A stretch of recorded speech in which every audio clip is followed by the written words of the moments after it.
Muito bem, muito bem. Olha, esse muito bem meu eu quero comentar hoje. A gente recebe algumas informações e manda uma mensagem para mim, fala, Padinha, por que você começa esse negócio de muito bem, muito bem? Eu falei, gente, porque eu estou tão feliz na hora que começa o episódio que vocês não têm ideia de que realmente um veículo imperfeito como esse aqui, que sou eu, vai lá escolher para contar a história do Chervin e da Nilofar. Pelo amor de Deus, tem que estar muito feliz. Então, eu já entro no muito bem para mim, entendeu? Mas nós estamos hoje aqui com esse ilustríssimo casal, queridíssimo, Chervin e Nilofar. Estou falando da esquerda para a direita, embora a primeira são as damas, né? Então, hoje nós estamos, como todos sabem, na sétima temporada e vamos gravar esse episódio maravilhoso, ouvir um pouco das histórias desse jovem e querido casal que estão prestando relevantes serviços na comunidade deles. Eu não vou falar qual comunidade, porque eles vão contar detalhes, né? E sempre lembrando, nós já passamos dos 500 inscritos, mas nossa meta, gente, é 1.000. E precisamos chegar lá para que o YouTube reconheça. É a segunda maior plataforma, é a segunda maior plataforma de busca na internet. O pessoal às vezes pensava que era Instagram e tal, mas não é. É o segundo. O primeiro é o WhatsApp. E nós estamos no YouTube e tem as propagandas lá no Instagram e tudo, mas a gente quer trazer todo mundo aqui para o YouTube para concentrar as inscrições. Tá bom? Então, nós aqui, todos sabem, não apresentamos os convidados, por mais ilustres que eles sejam. Eles é que se apresentam, porque eles só falam aquilo que eles querem, entendeu? Esconde aquilo que eles não querem que ninguém saiba e se apresentam como um casal maravilhoso. Então, por favor, primeiras damas, eu acho, né, Jair? Com Fique à certeza. vontade. Muito obrigado, viu, pelo aceite ao nosso convite. Obrigada, Padinha, obrigada. Bom, primeiramente, muito obrigada pelo convite. É um prazer estar por aqui, participar de um episódio da nova temporada, né? Do seu podcast. É um prazer. Eu sou Nilu, nome completo é Nilofar, mas vocês podem me chamar de Nilu. Tudo bem. E eu sou o Sherry, marido da Nilu, e fico extremamente feliz e contente por poder estar aqui. Muito bem, mas não é possível com uma apresentação. Essa apresentação foi longa demais. Nós não tivemos nenhum dos convidados que até hoje apresentou de forma tão longa. Agora, Ilofai e Shervin, de onde vocês são? Vocês nasceram em família Bahá'í? Qual é a profissão de vocês? O que vocês fazem na vida para ganhar dinheiro? Porque dinheiro é importante, né? Eu lembro que não lembro se foi o doutor Morragé ou o senhor Olinga, dando uma palestra, eles falaram que o dinheiro é o melhor e maior instrumento espiritual que o homem já inventou. Porque se a gente usa o dinheiro para o bem, ele vira um instrumento espiritual. Ele só não é espiritual se a gente não utilizar ele para o bem, né? Então, fale um pouquinho mais sobre vocês. Então, vamos lá. Bom, eu sou Nilu, tenho 32 anos. Hoje a gente mora na cidade de Indaiatuba. Eu nasci no Irã, pois é, nasci no Irã, nasci no estado de Teherã, na cidade de Kiarad, lá no Irã. Me mudei para o Brasil quando tinha 13 anos, vim com minha família. Depois eu me formei, eu sou formada como engenheira civil, estudei na Federal de São Carlos. E quando a gente casou, eu me mudei para São Paulo, né? Comecei a minha carreira de auditora, né? Auditora interna, auditora externa, mundo ali de riscos, né? E consultorias de riscos. E depois a gente passou por uma jornada e vamos contar aos poucos, né? Nós mudamos para o interior, viemos para Indaiatuba, onde realmente eu consegui trabalhar com propósito também, né? Eu me demiti do mundo corporativo, fundei a minha escola de artes, né? De pintura abstrata, e hoje nós estamos, inclusive, no meu ateliê, né? Que tem aqui atrás. Estamos aqui, então, nesse momento agora da nossa vida. Muito bem. Bem, nessa época de auditora eu fazia uma piadinha, né? Eu falava que de dia ela audita o banco, de noite ela audita a minha vida. Mas brincadeiras à parte, eu sou Shervin, tenho 35 Minha formação, eu sou advogado, mas até chegar aí foram muitas idas e voltas.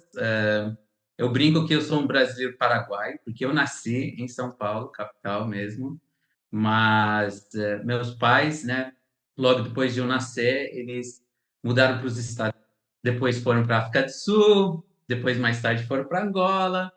Eu fui terminar o ensino médio na escola Bahá'í Maxwell, no Canadá, depois fui para a África e, né, uns 13 anos atrás, eu resolvi voltar para o Brasil, né, pela primeira vez, nem tinha visitado o Brasil desde que eu nasci e deixei com 6 meses de idade. Acabei fazendo toda a faculdade aqui, né, conheci a querida Nilofar, né, já tinha conhecia ela logo quando eu vim para cá, nas escolas de temporada, e foram as escolas de temporada e conferências que nos aproximaram mais tarde. Nos... Isso. E aí, como ela falou, casamos em Londrina, onde hoje moram os pais dela, e aí a gente foi morar na São Paulo, né? Apesar de São Paulo ser a grande metrópole, tem oportunidade de trabalho e tudo mais, a Nilo sempre, né, tendo, né, ela estava em São Carlos durante a faculdade, ela gostava de interior, sempre reclamava que era casa de terra e chão, né? E a gente morava em apartamento, então tinha essas questões, né? Ela estava feliz com o trabalho, mas ela realmente buscava estilo de vida, né? E foi durante a pandemia que a gente achou essa oportunidade. Mas é isso.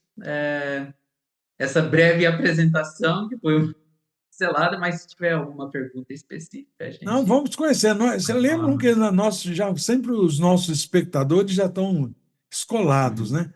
Que não é um programa de entrevista, né? É um programa de bate-papo entre três amigos Ah, aqui. Mas é claro que sempre a gente faz uma pergunta, eu interrompo vocês, conto uma história, enquanto vocês lembram de vocês, e aí vai, né? Mas uma coisa que é muito importante, eu acho, falar, logo nesse comecinho, é o nome do papai e da mamãe.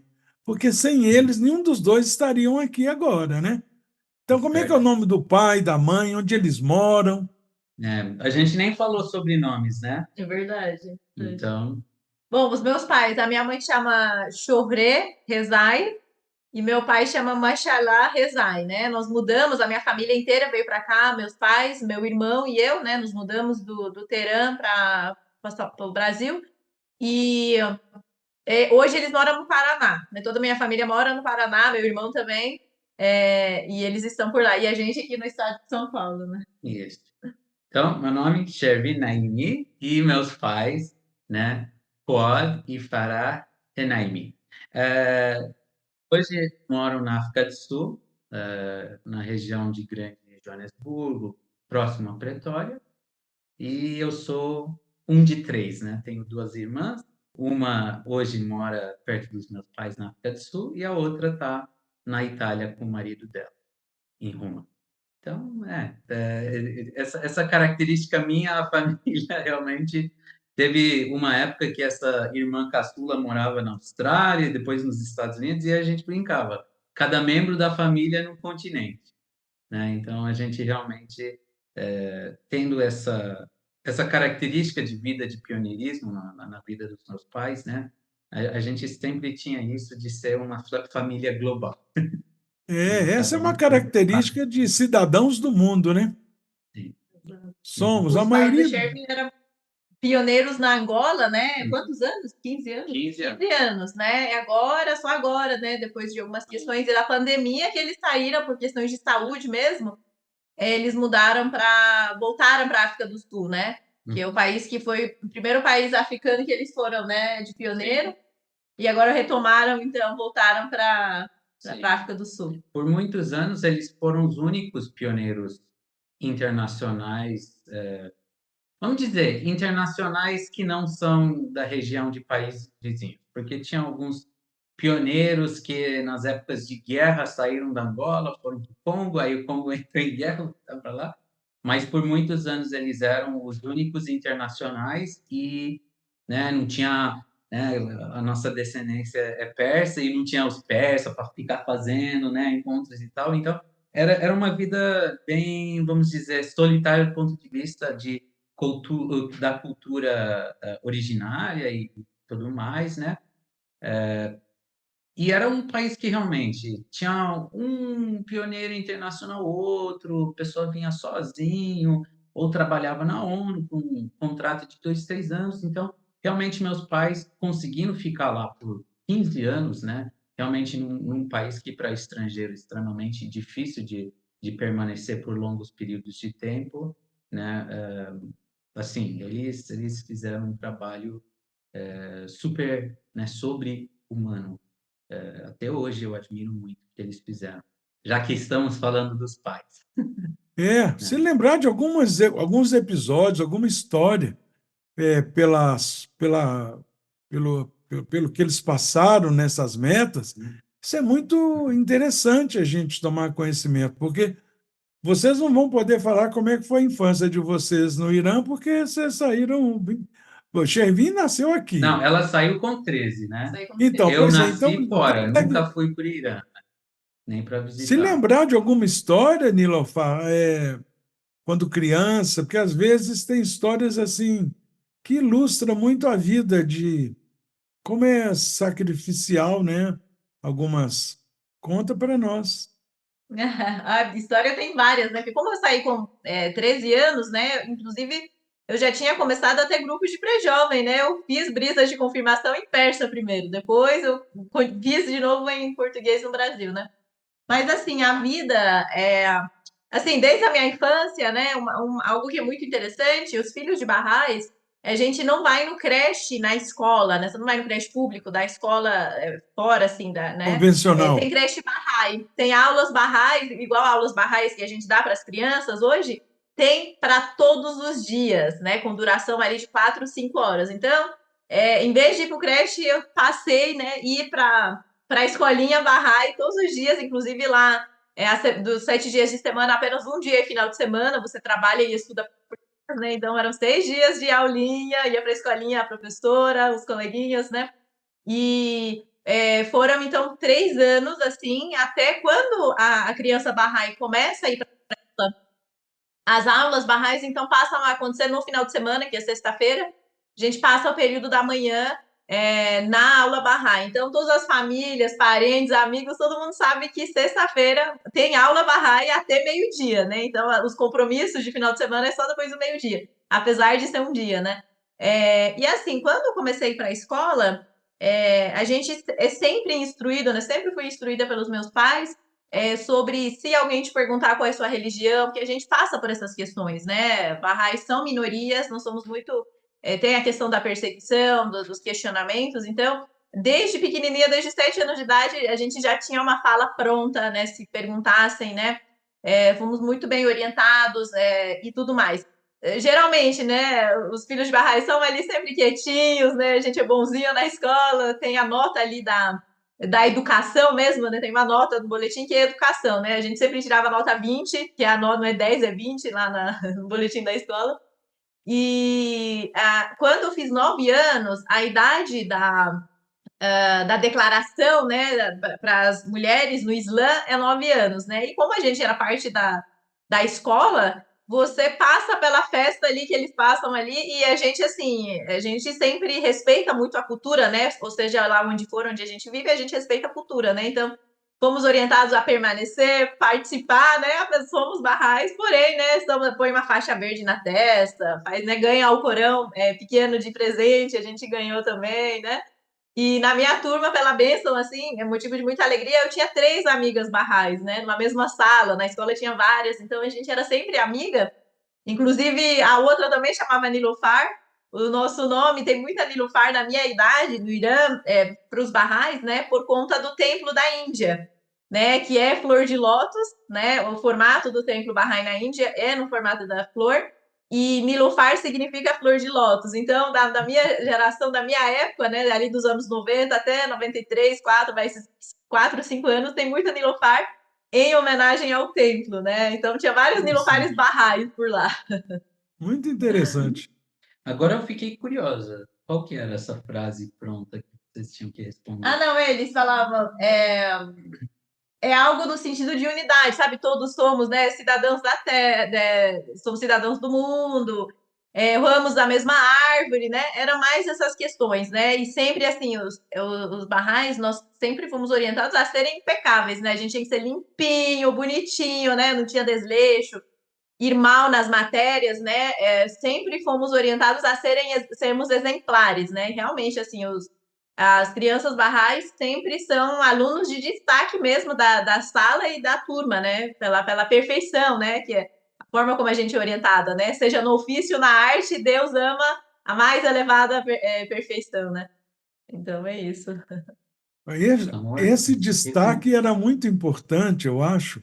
Sempre a gente ouve depoimentos assim, né? Além do que Abdu'l-Bahá aconselha que a gente seja o melhor aluno da escola, né? Não é nem da sala, né? Quer dizer, é um nível muito elevado, né? De conduta e de exemplo, né?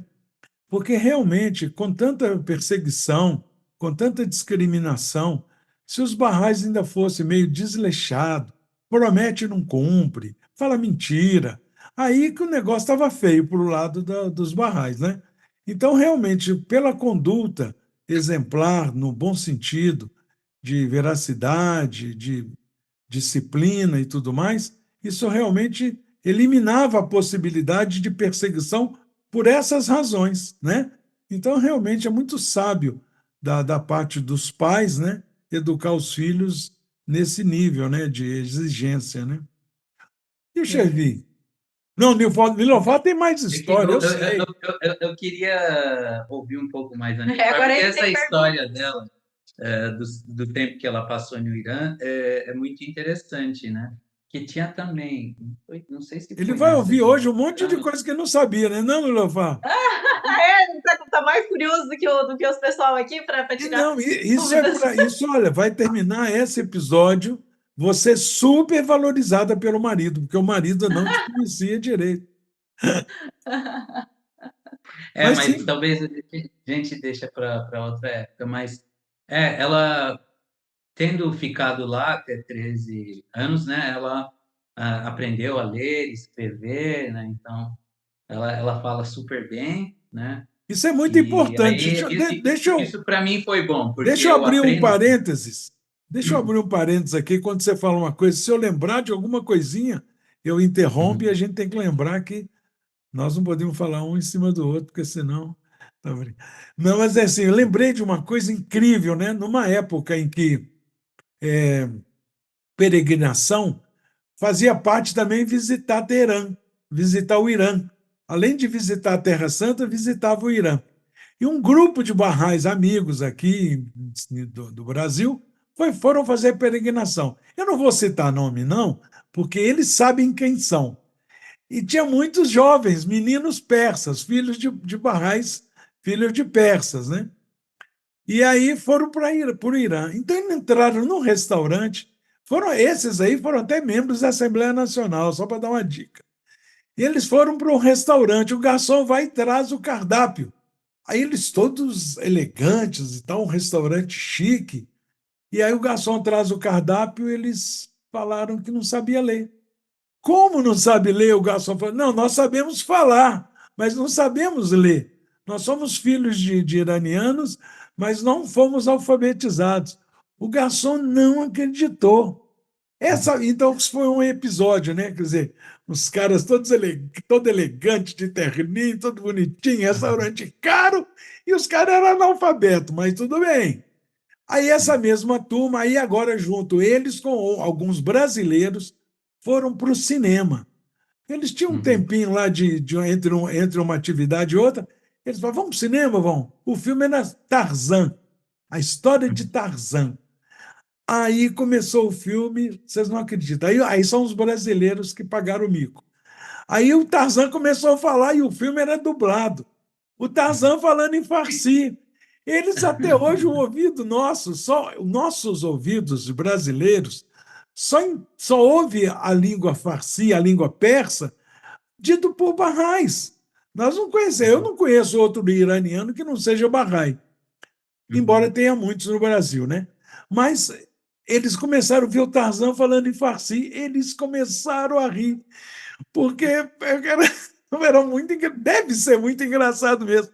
E o Tarzan falando em farsi e eles morrendo de rir, foram convidados a sair do cinema, porque estava atrapalhando o filme. Vocês acreditam numa coisa dessa?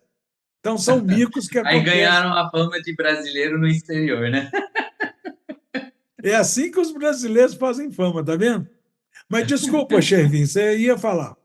Ah, enfim, eu estava falando da alfabetização dela, tal, e no meu caso, graças a Deus, né, quando eu era criança, na África do Sul, a gente tinha uma mulher, né, Professora. mais velha, professora, que era professora no Irã, e ela meio que montou uma turma, né, Professora e eu Bahá'í. fiz a professora era Bahá'í e dava aula de persa. Eu fiz mais ou menos até o nível da terceira série, né? De ler, escrever. Então, assim, eu consigo me virar, se trazer o menu, até dá para ler algumas coisinhas, né?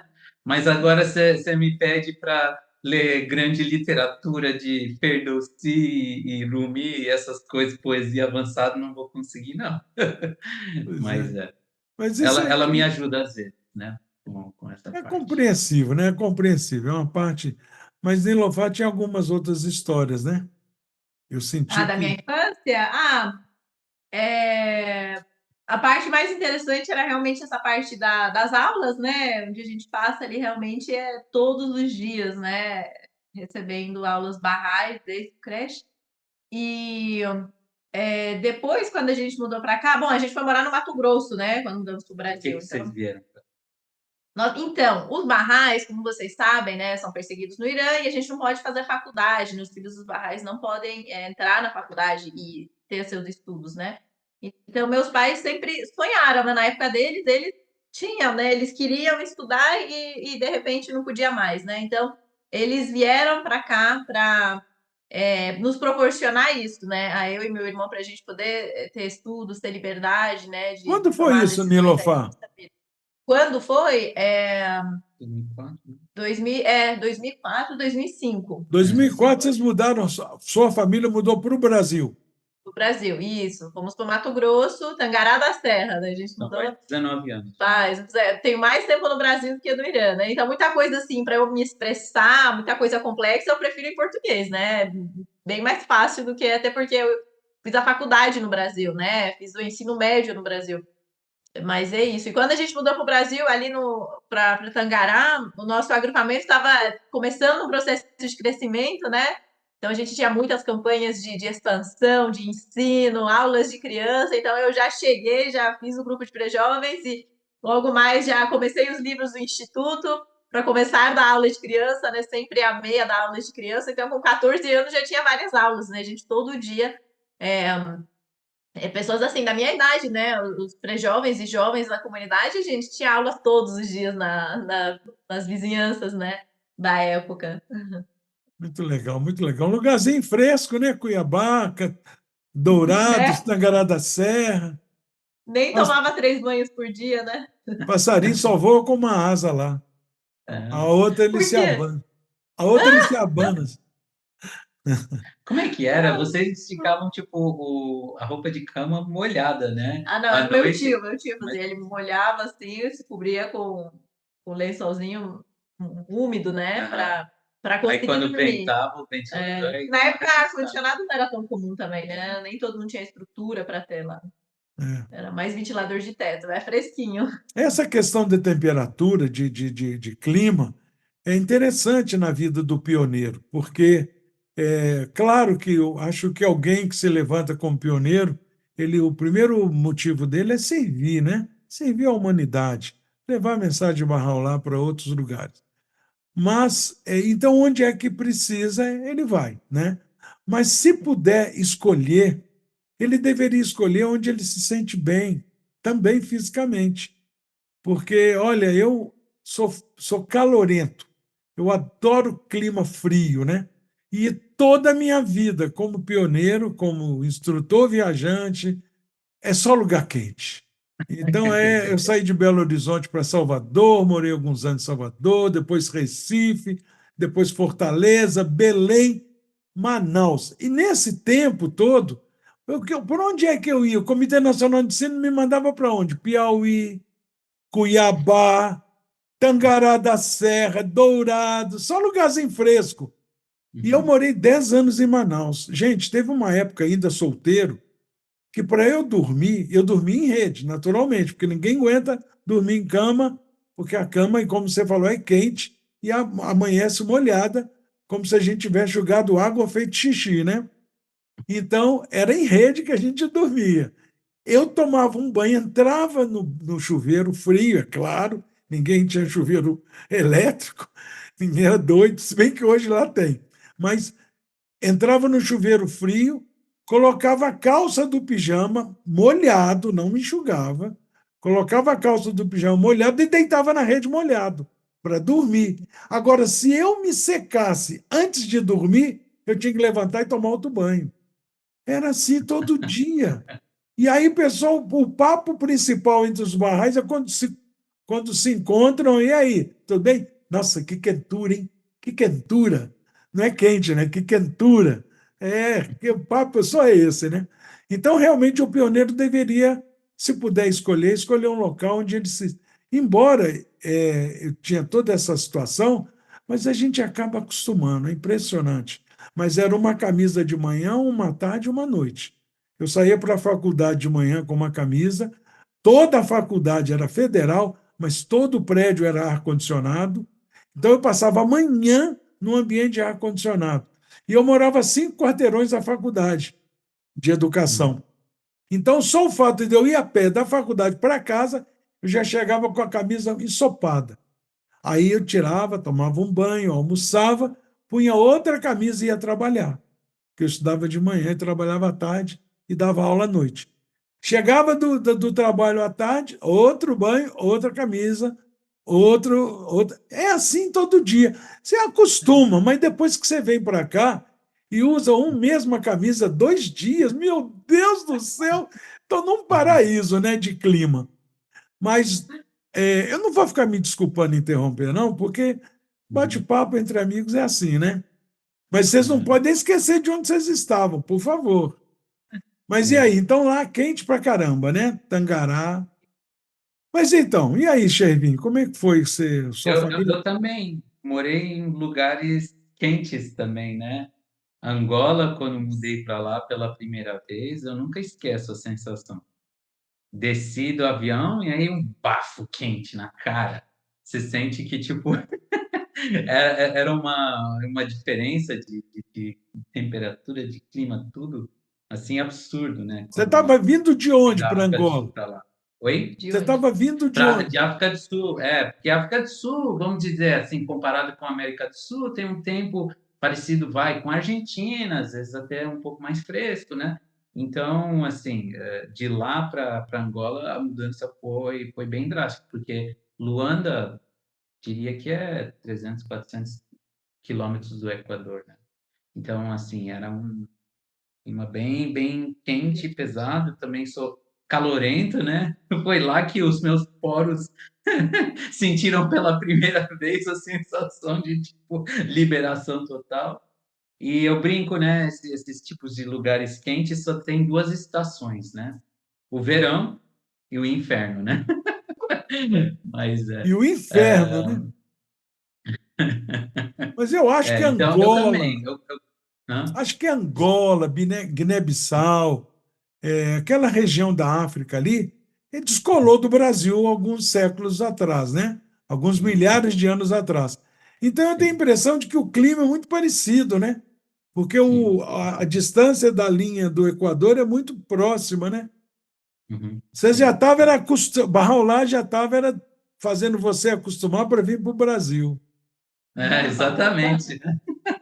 Acho que é por conta disso, né, vindo para o Brasil, até São Paulo foi bem mais tranquilo, né, porque é a capital, né, Capital. fica na Mata Atlântica, é um tempo um pouco mais, Né? né, geladinho, Ameno. ameno e tal. Agora, interior deu uma esquentadinha, né, às vezes aqui em Tem Dayatuba sol para fica cada um. calor. E São, também, morar numa casa, o teto esquenta, né, comparado com um é, prédio grande de apartamento. né? É. Então, São recente. Paulo, uma época, São Paulo, nós, barrais brasileiros, chamávamos São Paulo de Pequena Teherã. É. De tanto persa que tinha, sabe? Aí teve uma época que a Assembleia Nacional e os conselheiros espalhou a persaiada de São Paulo, e aí Fuad, a família foi para... O senhor Sheikh Zadé foi para Santo André, depois Fuad foi para o Paraná, e assim foi espalhando o povo. O senhor Razi foi para o Rio Grande do Sul, com Dona Guide, enfim. Mas é isso. Mas, gente, então essa experiência de vocês morar numa cidade do tamanho de São Paulo, bom, Nilofar já veio também de uma cidade menor também, né? Mas morar numa cidade como São Paulo e depois, de repente, mudar para Indaiatuba, Uhum. como é que é essa mudança? Porque vocês são pioneiros aí, né?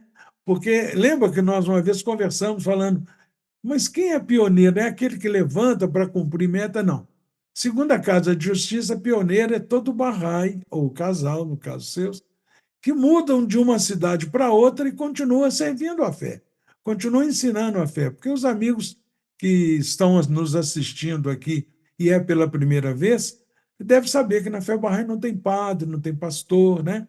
Não tem clero profissional. Uhum. Então, quem é que são os responsáveis de divulgar os ensinamentos? Somos nós mesmos, né?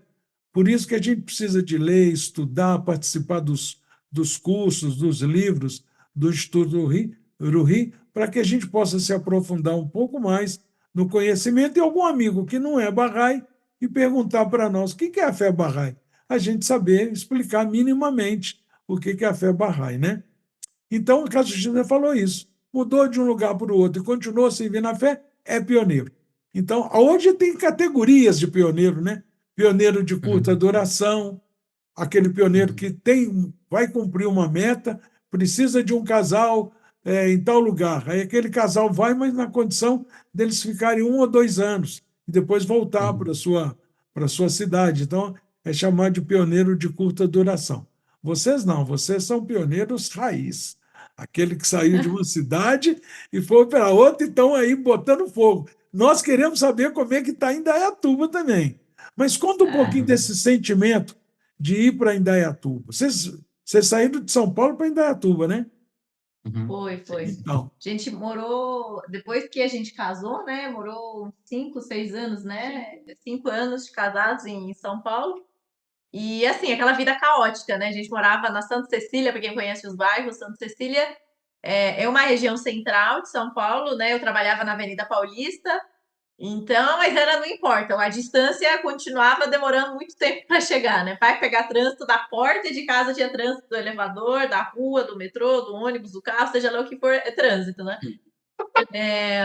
E a vida é corrida, né? Caótica e tudo mais, né? Mas assim, ainda assim, a gente sempre teve claro a questão do serviço, né? Porque servir na vida de Bahá'í faz parte da nossa vida, né? Não é, eu vou, quando estiver livre, quando estiver aposentada, vou servir, não. Enquanto é igual almoçar, jantar, respirar, tomar água, é um elemento da vida Bahá'í de todo dia, né?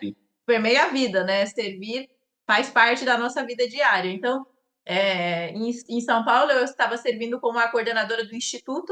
Eu tinha muito esse peso, assim, meu Deus, se eu for embora daqui, como é que eu vou fazer? Mas aí chegou uma época que a gente estava tendo um boom de crescimento em São Paulo, né? O agrupamento alcançou o 3º marco. Quando alcançou, e eu estava já com essa ansiedade de ir embora de São Paulo, eu falei assim, meu Deus, chegou a hora, porque já estamos ali identificando Nilofar, vizinhanças, né? desculpa. Sim, É interessante dar uma pequena explicação quando você fala no agrupamento. O que é agrupamento? Eu estou sempre preocupado com aqueles que estão participando pela primeira vez ou que não são barrais e querem entender como é que funciona a administração, como é que funciona o sistema barrai, né? Então, quando você fala agrupamento, quando você fala terceiro marco, uma pequena explicação, acho que cair é legal. certo. Tá certo, tá certo. Bom, pela administração Bahá'í, né, nós temos, para realmente ter uma divisão geográfica mesmo, tá?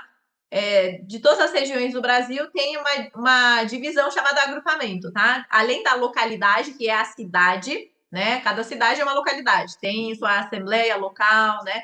nós temos também os agrupamentos. Um agrupamento pode ser composto por mais de uma cidade, por mais de uma localidade, compondo uma região geográfica que avança junto, né? Então, por exemplo, aqui em Indaiatuba, o agrupamento chama Indaiatuba né?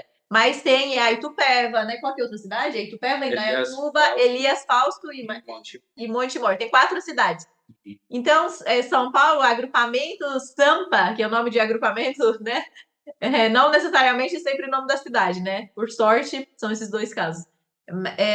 Essa divisão geográfica. E aí temos, então, pessoas que ajudam, né, no crescimento das atividades, como coordenador do agrupamento, coordenador do instituto, né? Responsável ali a apoiar os tutores dos livros, né? A pessoa que conduz os livros do Instituto Uruhi, as aulas barrais para as crianças, né? Dar suporte aos professores das aulas.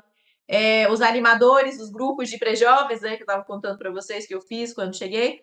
Então, ICEA, né, que é o corpo, Comitê de Ensino de Áreas, responsável aí pelo crescimento das atividades, né, em várias localidades, vários bairros, né, e regiões desse agrupamento. Então, tem essas funções, né, que vão surgindo à medida que um agrupamento cresce em níveis de atividade. E São Paulo, né, sempre teve seus desafios pela dimensão, né? É uma cidade muito grande, né? Para você atravessar a cidade, você vai levar horas, né? Então, como qualquer outra cidade grande, tem seus desafios, né?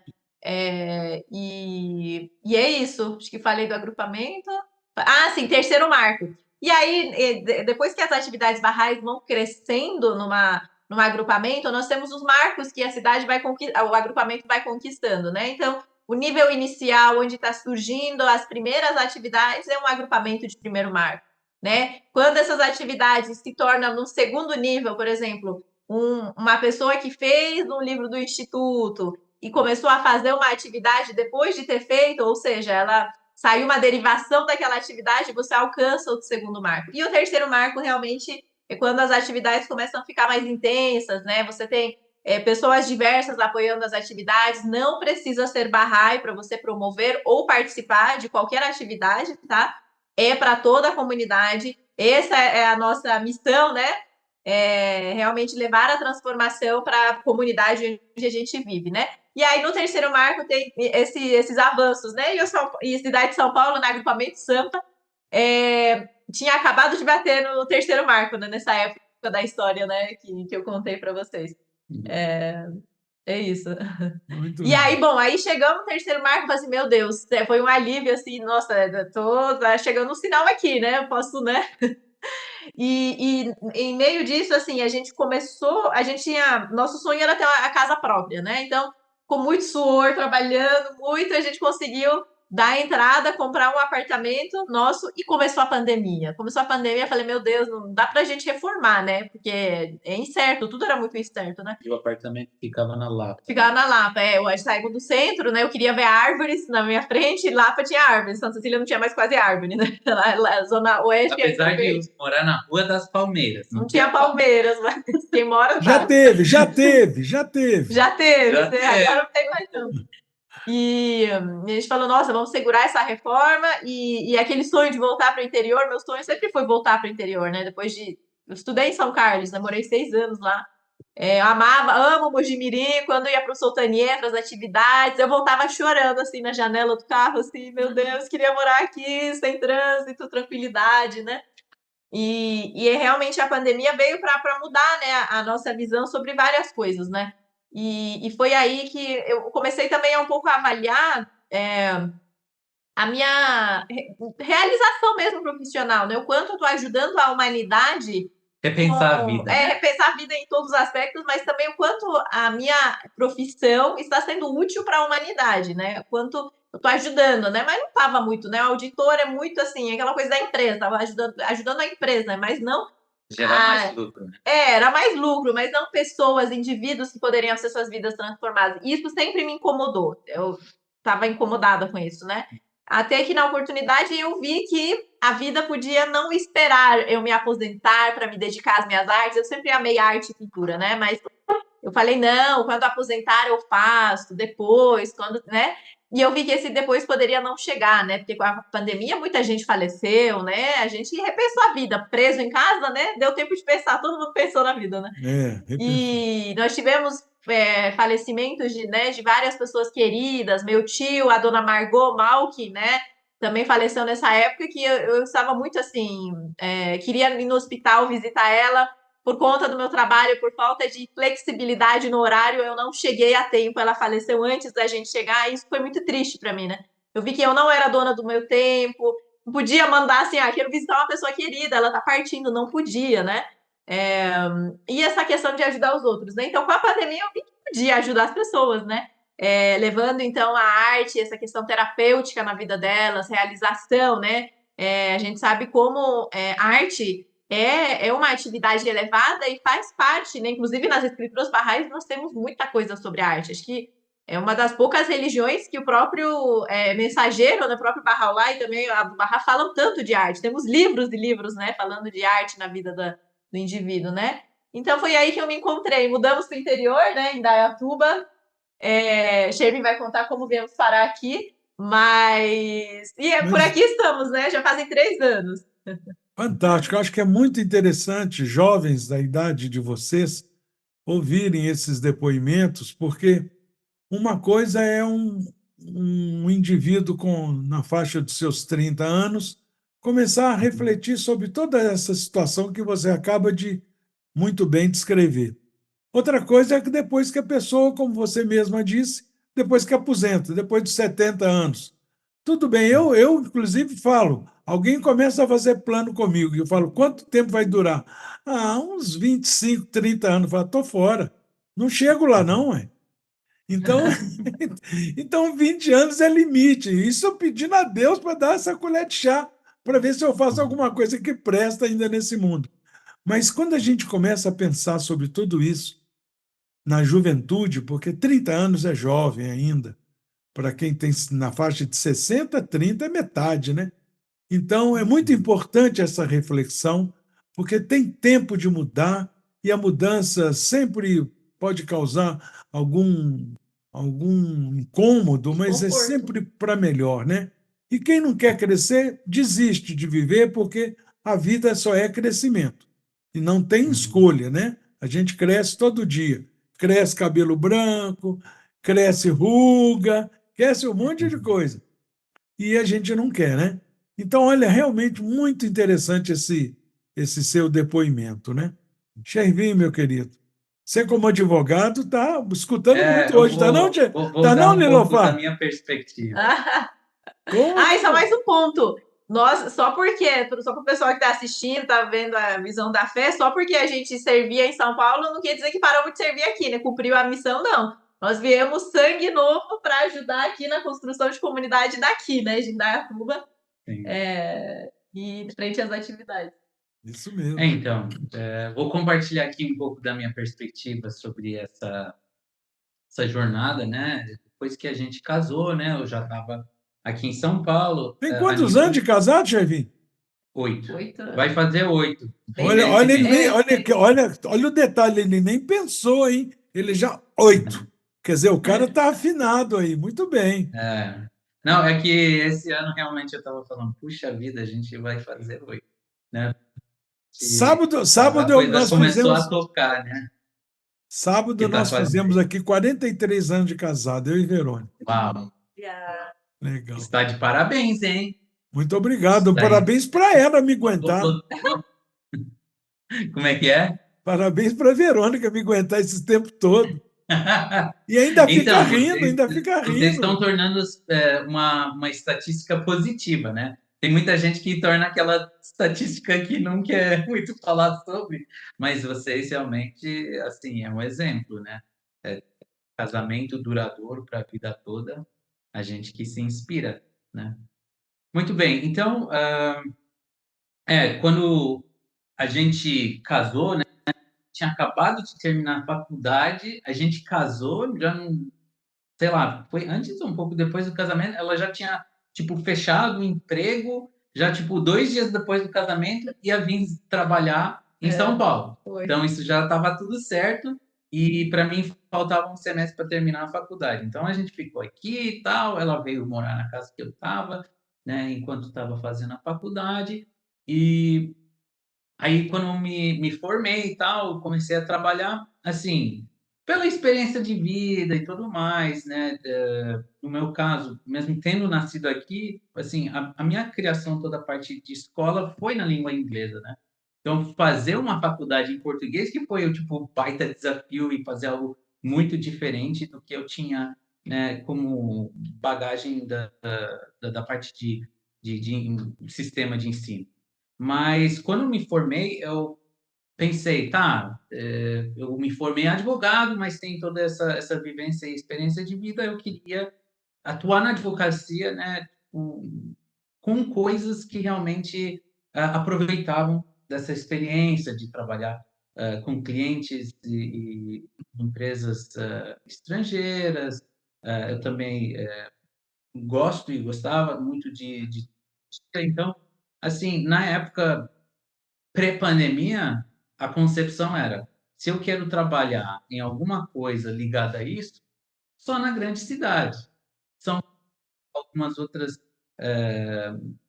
grandes cidades do Brasil, mas tipo a principal sendo, né, São Paulo. Então, por muito tempo, quando vinha essa conversa e falando, se a gente mudar para outro lugar, eu falei, tá, eu mudo para lá, vou fazer o quê? Né? Eu ficava assim, então vou voltar e começar a fazer um estilo de advocacia mais tradicional, que, assim, desde sempre eu queria fazer algo não tradicional, né? Talvez eu sou do contra, os bairros, de certa forma, são do contra, querem fazer um pouco diferente. Mas quando veio a pandemia, né, e mais ou menos quando estourou a pandemia, eu acabei, né, perdendo emprego e fiquei um tempo também, assim, refletindo sobre o que é realmente que eu quero, de que forma, né, eu posso aproveitar esse momento em que muita coisa migrou para o digital, né? Porque acho que a potencialidade, né, do trabalho remoto, de fazer um negócio digital, que a Nilo faz toda a coisa da arte dela, é tudo pela internet. Então, isso abriu os nossos olhos e eu, por muita sorte, naquela época que a gente falou, vamos mudar, mudamos, né, para aquele apartamento que compramos, fizemos uma reforma mínima só para viver e tal, e aí surgiu para mim uma oportunidade, né, quando a gente botou para vender, eu fechei um emprego numa empresa de tecnologia 100% remoto, a Nilu falou que vai atrás dos sonhos dela, da arte, e já tinha aqui em Indaiatuba, né, o neto da dona Marta O'Brien casou com a Tainá durante a pandemia. Minha amiga. Que foi a nossa vizinha, do lado, morava na mesma Rua das Palmeiras, por muita coincidência, a gente conheceu ela numa devocional do bairro, e a gente morava, né, um prédio, um do lado do outro. E daí, quando a gente pensava em sair de São Paulo, falou, para onde vamos? Né? E eles já tinham, porque o Brian é piloto, a Tainá é advogada, por coincidência, só que o Brian veio para cá por conta da proximidade da base aérea, né? Que fica muito perto da base da Azul. A Nilu e a Tainá, na pandemia, também iniciaram um negócio juntas de e-commerce, venda de semi-joias. E eu falei, olha, das poucas vezes que a gente veio para cá, visitou eles, eu gostei muito da cidade, porque me lembrava muito a cidade dos pais dela, Londrina, de Casamos, por sinal, que tem o lago, né? Tem essa parte da água, da natureza, e aqui tem o parque ecológico, né? Que é um elemento natural que permeia, né, toda a cidade. E eu lembro que eu gostava muito da cidade, e eu falei, se a gente mudar para o interior e por sinal, Indaiatuba também não é tão longe de São Paulo. Então, se precisa vir para São Paulo, resolver alguma coisa, não é tão distante. Aí eu falei, se a gente for para interior, só Indaiatuba. Então, eu meio que ditei a regra no momento, Se né? apaixonou pela cidade. Por algum motivo, eu tinha essa atração em querendo ficar aqui. Não, eu falei Qual que só era a que se pergunta? apaixonou pela cidade. Sim, É. sim. Foi pela cidade, pelos nossos amigos, pela sócia da Nilu. Quem que A é gente sócia da brinca. É a Tainá que é sua sócia? Quando a gente, antes, né, da gente mudar, a gente começou um negócio, um e-commerce, uma loja online de semijoias, Tipo uma né? página no Instagram. Desenhamos site, coleções, né, peças assim. Então a gente começou o nosso negócio de Olha, eu vou semijoias, ter. antes mesmo da gente pensar em sair de São Paulo, né? Eu morava lá ainda. Olha, eu Uhum, já resisti a contar um pouquinho da história da Tainá uhum. em uns 3 episódios que mencionam ela, sabe? Mas eu vou Olha! contar um pouquinho da história dela sem autorização dela. Qualquer coisa, Chevy, você me protege aí como advogado. Tainá, Renê, meu filho do meio, mora nos Estados Uhum. Unidos, é ex-militar, sargento de Forças Especiais do Exército lá, americano. Bom, se aposentou, e porque lá pode aposentar com 10, 20, 30 anos, e ele, como foi algumas vezes para o Afeganistão, eu falei, pá, aposenta mesmo, embora meu palpite não valeu de nada, ele aposentou porque quis, né? Mas Uhum. então ele correspondia, fez amizade com uma brasileira lá nos Estados Unidos, ele morava na Carolina do Norte, eu acho, na época, e essa menina tinha uma amiga paraense. E Uhum. aí René ficou amigo dessa amiga paraense e correspondia com ela, conversava de vez em quando pela internet e tal. E essa amiga tinha uma amiga que era a Tainá. Aí René também ficou amigo da Tainá. E ficaram conversando, fizeram uma amizade tão grande que a Tainá chegou a ir para os Estados Unidos, viajou para os Estados Unidos, passearam lá, conheceu vários lugares, ficou uma amizade assim, fraterna, né? E aí Tainá volta para o Brasil. Aí Renê falava tanto da gente que a Tainá queria nos conhecer. Tainá veio para São Paulo e ficou hospedada aqui em casa durante uma semana, eu acho. Ela tinha uma tia que morava em São Paulo. Então ela estava Sim. pensando em talvez mudar para São Paulo. E a tia Uhum. dela, acho que tirou da cabeça dela, não, minha filha, isso aqui é um inferno, isso é uma selva, e não sei o quê, você está em Belém. E ela trabalhava numa boa empresa em Belém como advogada. E aí, bom, a tia dela pôs dúvida nela. E a amizade que nós fizemos, principalmente Verônica com Tainá, foi muito grande. A gente considerava ela como uma filha, né?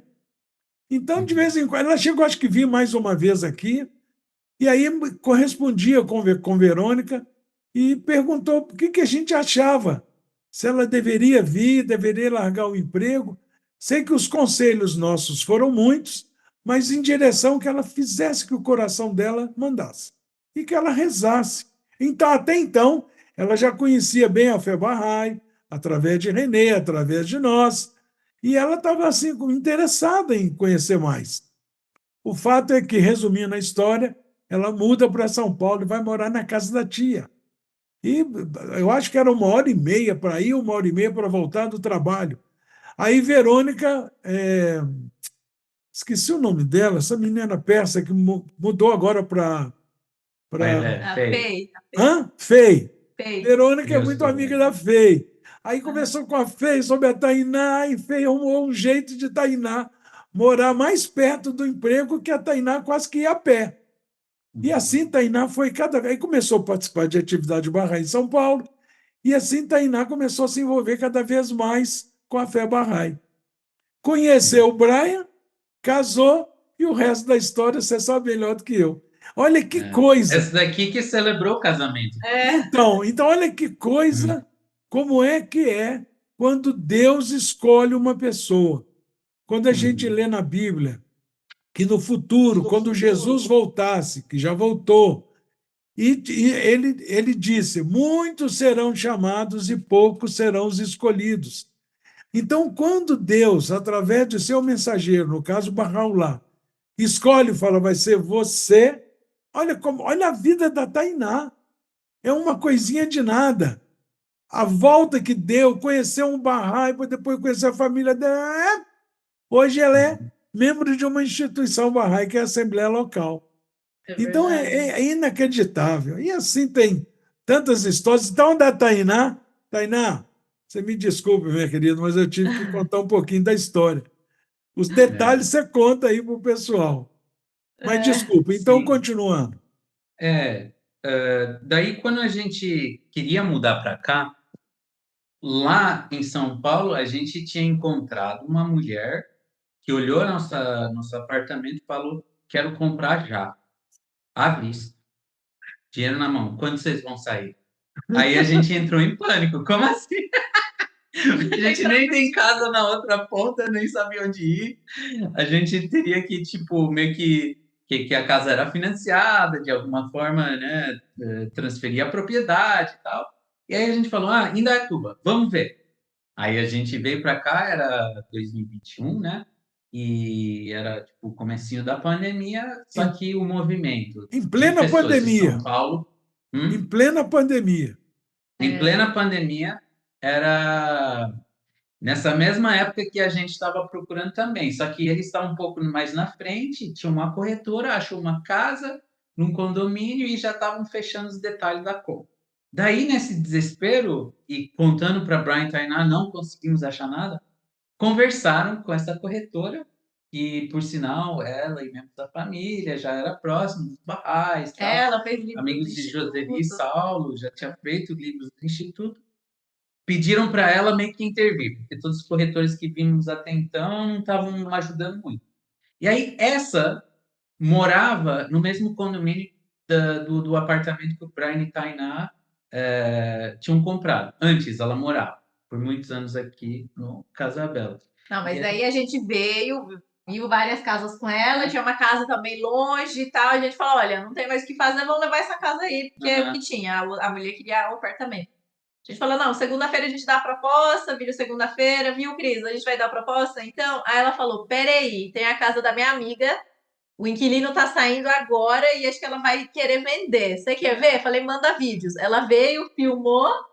E aí a gente queria comprar a casa só pelo vídeo mesmo mesmo, né? condomínio que Brian e Que Tainá. Tainá e Brian. E aqui não tem muita casa, são poucas casas, né? São 150 casas e falava, hora que publicar no mercado, a casa já vai. Tipo um dos condomínios que, sei lá, pela característica, as casas não são tão grandes, é um condomínio relativamente pequeno, mas é muito gostoso.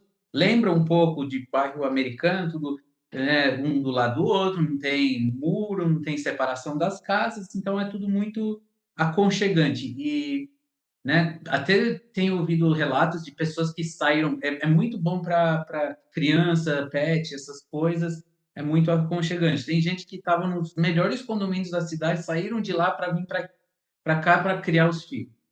E deu tudo certo. A gente conseguiu, por exemplo, até o estado, na faixa do nosso orçamento. A mulher, infelizmente, estava se separando, queria vender a casa, tal. A gente veio no dia seguinte e já olhamos, falou, já queremos. A gente já assinou a compra na estrada, que na época era tudo digital, né? E a venda da casa também, eu não estava vendendo lá, porque eu não queria assinar, porque eu ia entregar. Não queria pagar ao mesmo tempo, né? Aí eu assinamos a entrada. E até transferimos, né? O financiamento de um para o outro. Então, assim, casamos quase perfeitamente. Tem muita gente que fala, não, vai dar 2, 3 meses no meio, até transferir as coisas, não vai ser de um dia para o outro, mas a gente conseguiu casar os dois eventos e a gente meio que brinca, né? Porque em novembro de 20, a dona Margot chegou a falecer. E ela ficou extremamente feliz quando o casal, Brian e Tainá, vieram morar, né?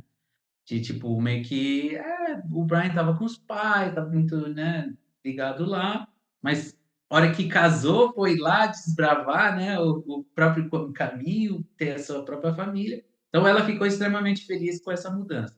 Aí quando ela faleceu, né, a gente sentiu da forma que tudo isso foi acontecendo, a gente fala, não tem como. A mão da dona Margot do outro lado, ela foi aqui, né, arrumando os pauzinhos, fazendo a coisa acontecer. Porque realmente não foi de acreditar, porque de um momento para outro, não consegui ela voltar em casa, ficar em pranto, chorando, para morar no mesmo condomínio que esses amigos que nos fizeram escolher vir para cá. Eu posso sair da minha casa, caminhar 2 minutos para pedir sal, ovo, água, seja lá o que for, né? Tipo, tem várias vezes que a gente simplesmente fala, e aí, vamos nos ver? Um pega, caminha, vai para a casa do outro. Então, é extremamente, assim, é muito bom ter essa rede de apoio, dos próprios amigos íntimos que temos, da gente ter conseguido, né, nessa época. Então, isso realmente, até hoje, eu falo, não tenho a menor dúvida. Eu acho A dona Margot nos ajudou de verdade, porque É. temos tantos amigos barrais aqui pela cidade, como é que só nós moramos aqui nesse mesmo condomínio? E a casa deu certo. Aham. E aí, depois que veio a proposta do trabalho dele, aí quando ele começou no trabalho, no mesmo dia eu assinei a minha demissão, então foi tudo assim, tudo junto, uma venda, uma compra, a entrada dele no emprego, a minha demissão e já mudamos para cá, né? E a boa notícia aqui também, que hoje a gente mora, na frente daqui, tem um bairro, né? Um bairro comum, né?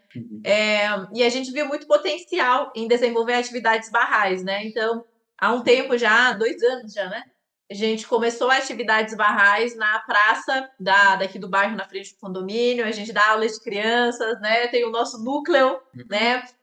Nós dois, com Tainá e Brian, mais uma família que mora por perto. Então, a gente se reúne, tem as reuniões de núcleo, tem atividade para a gente conduzir. Estamos cada vez mais próximos, né? Às famílias das crianças.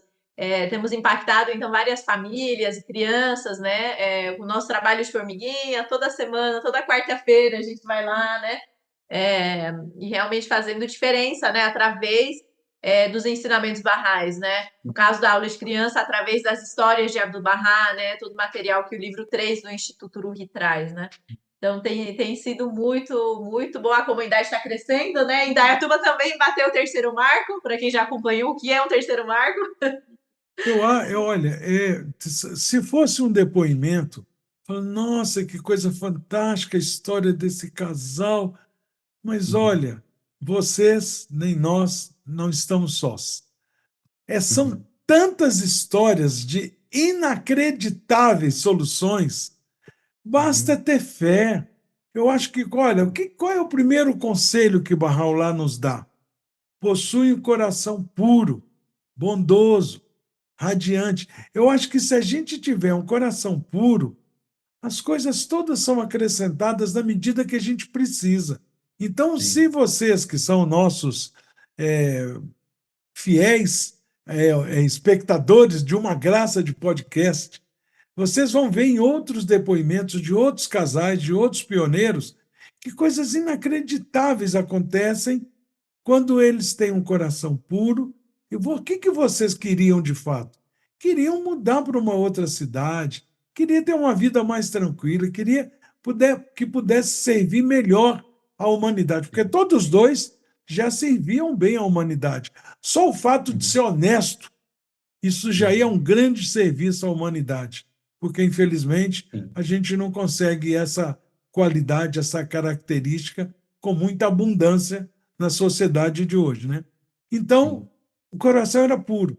Vocês queriam realmente prestar um serviço mais relevante do que estavam prestando. Bahá'u'lláh começa a encaminhar vocês para a direção certa. E aí, pronto, agora o resto é só colher os frutos do trabalho de vocês, né? Então, é fantástico isso. Sim, Shervin. Sim, eu queria complementar uma coisa aqui, né? Por favor, nós só esse temos mais 5 horas de podcast, fica à vontade.